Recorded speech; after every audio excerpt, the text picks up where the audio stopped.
that he didn't have a hard day at work. He was beating up my older sister, and my oldest brother and my father were always fighting. And my father used to hit him and kick him out of the house. So my family was not in good shape. So I went to this counselor, and I spent a lot of time crying, most of the time crying, until she finally said to me, look, you have to go to Al-Anon. And if you have to think of it as medicine, then think of it as medicine. I'm writing you a prescription, Al-Anon. And so I said, oh, all right. My husband had a drinking problem, and as it progressed, he got into trouble at work. And his employer told him that he would either have to go into rehabilitation or he would lose his job. So he did go to the rehabilitation hospital for a 3-week program. I went there to talk with his counselor, and she explained to me that I had been affected by living with an alcoholic, and so had my children, that I should go to Al-Anon and our children should go to Alateen. So a couple of nights later, I was there visiting him, and they told us there was an Al-Anon meeting for members of the family. And there was a woman who was an Al-Anon member, and she started talking to us. And I don't really remember what she said, but the way she was able to talk about herself, put her life into perspective, and there was peace and serenity in her voice. And suddenly I realized that I wanted some of that. I found out about Al-Anon to my surprise by calling AA and asked if there wasn't someone who might come to my home and speak with my wife, whom I thought had a drinking problem, and please help her because she wouldn't do anything for herself at all. And the gentleman I spoke with at AA said that isn't the way it works, that if anyone needs help, they have to ask for it themselves. But I sounded as though I could use some help, so why didn't I come to Al-Anon? And I did. It never occurred to me not to go.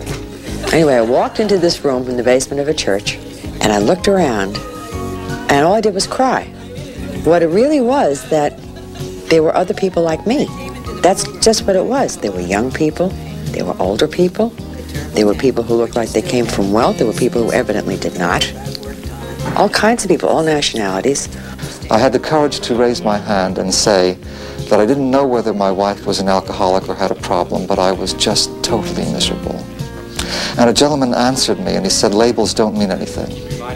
But if you're unhappy and alcohol is in your life, you've come to the right place. Just stay here and listen.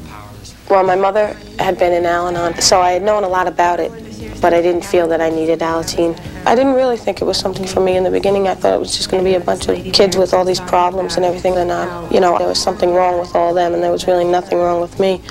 But after I got in and I started listening to them, I realized that they didn't have exactly the same problems that I had, but they all stemmed from alcoholism, so everyone had something in common.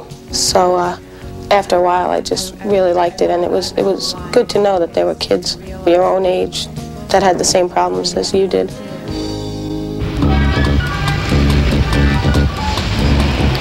The first meeting, what did I come home with?